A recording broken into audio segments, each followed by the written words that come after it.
राधे राधे दोस्तों, welcome to my channel teaching by Krishna. दोस्तों देखते हैं कि कल 15 जनवरी को निफ्टी किस तरह से मूव कर सकता है और कहां पे बाय और कहां सेल करने के मौके हमें मिल सकते हैं, किस तरह से हमें अपने ट्रेड प्लान करने चाहिए।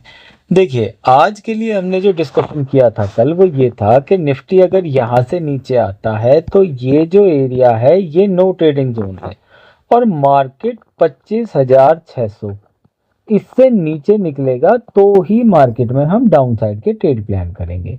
और ऊपर की तरफ अगर ये 25,800 को ब्रेक करके ऊपर निकलेगा तो हमें बाय साइड का ट्रेड में मिलने वाला है। मार्केट इस ही रेंज के बीच में आज ट्रेड करता रहा। मैंने बोला भी था कि चांसेस हो सकते हैं कि मार्केट इस रेंज के बीच में ट्रेड करे तो ऑप्शन बाइंग में ज़्यादा पैसा नहीं बनेगा, ट्रेड अवॉइड ही करना, क्योंकि रोज ट्रेड करने का दिन नहीं होता है दोस्तों। मार्केट कभी कभी मौके देता है कि ट्रेंडी है तो ही अच्छा पैसा बनता है। दूसरा कि चार्ट पे हमें क्लियरली एम पैटर्न बनता हुआ भी दिख रहा है। देखो, मेरा पर्सनल एक्सपीरियंस रहा है कि जब कोई भी पैटर्न कंफर्म नहीं होता कि अब इसने एम पैटर्न बनाया है तो ये इसे यहाँ से ब्रेक करेगा ही करेगा, हो सकता है ये यहीं से ऊपर घूम जाए या 25,600 को टेस्ट करके यहाँ से ऊपर निकले, या ये यहाँ से ऊपर आके देखेंगे तो हमें यहाँ पे फिर डब्ल्यू पैटर्न बनता हुआ नजर आने लगेगा कि अब डब्ल्यू पैटर्न बना के ये यहाँ से ब्रेकआउट करके ऊपर निकल गया। तो हमें लेवल्स का ध्यान रखना है कि कौन सा लेवल ब्रेक होता है तो दूसरा लेवल आएगा। अब कल के लिए देखते हैं कि देखो, मार्केट अगर कल यहीं कहीं ओपन होकर नीचे निकलता है और 25,600 को ब्रेक करता है या थोड़ा बहुत या इससे नीचे ही सीधा गैप डाउन ओपन कर देता है तो हम मार्केट के अंदर फिर शॉर्ट पोजीशन बना सकते हैं। हमारा पहला टारगेट होना चाहिए 25,550 और इससे नीचे निकला तो 25,452। मार्केट कुछ इस तरीके का प्राइस एक्शन बनाते हुए नीचे आना चाहिए।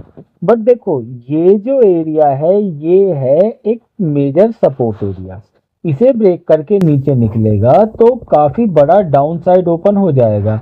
इसलिए मार्केट यहाँ पे हो सकता है कि एक बार फेक ब्रेकआउट करके रिवर्स हो जाए या इस एरिया में कहीं यहाँ पे साइडवेज हो जाए और तब इसे ब्रेक करके नीचे निकले। क्योंकि एक चीज समझने वाली होती है, सबसे ज्यादा लिक्विडिटी कहाँ है अगर देखा जाए तो इस एरिया में ही है। सबसे ज्यादा स्टॉप लॉस यहीं लगे हुए होंगे। मार्केट को अगर ऊपर जाना है और लिक्विडिटी ग्रैब करनी है तो यहाँ पे फेक ब्रेकआउट करेगा और यहाँ से रिवर्स हो जाएगा।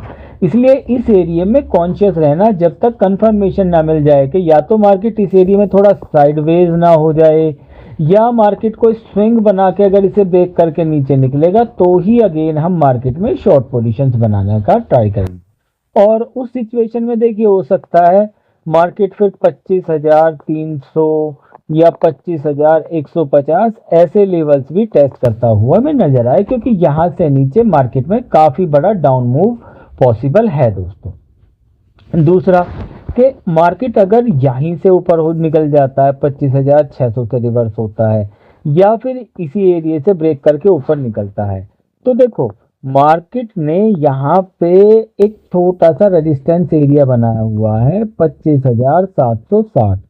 इस एरिया को ब्रेक होने देंगे। ये 40 पॉइंट के आसपास का एरिया है कि मार्केट 25,800 से ऊपर निकले, इस एरिया में ट्रेड मत करना, ये मतलब अवॉइड ही करना इस एरिया में दोस्तों। ट्रेड 25,800 को ब्रेक करेगा तो हम मार्केट में कॉल साइड का ट्रेड प्लान कर सकते हैं। नेक्स्ट टारगेट होना चाहिए इसका 25,890 के पास में।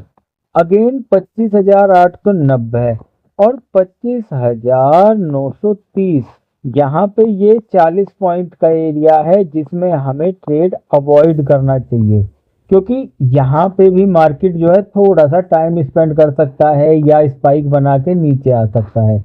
इसे अगर मार्केट को स्विंग बना के 25,930 को ब्रेक करेगा तो अगेन मार्केट के अंदर हमें एक बाइंग साइड का मूवमेंट आता दिखाई देगा, जिसका नेक्स्ट टारगेट फिर 26,050 के पास में कहीं होना चाहिए दोस्तों। तो इस तरीके से हमें कल अपने ट्रेड प्लान करना चाहिए और देखिए, जितना हो सके कॉन्शियस रहने का प्रयास कर, क्योंकि देखो अभी मार्केट के अंदर कोई भी क्लियर डायरेक्शन नहीं है, मार्केट प्राइस एक्शन बना रहा है। मेजर मूवमेंट कब आएगा? जब मार्केट ऊपर की तरफ 25,930 को ब्रेक कर दे या नीचे की तरफ 25,452 को ब्रेक कर दे। इसके बाद ही मार्केट में कोई बड़ा और डिसाइसिव ट्रेंड हमें देखने को मिलने वाला है दोस्तों। तो दोस्तों I think I hope you like the video guys, thank you very much. और यार वीडियो पसंद आया करे तो लाइक या सब्सक्राइब भी कर लिया करो।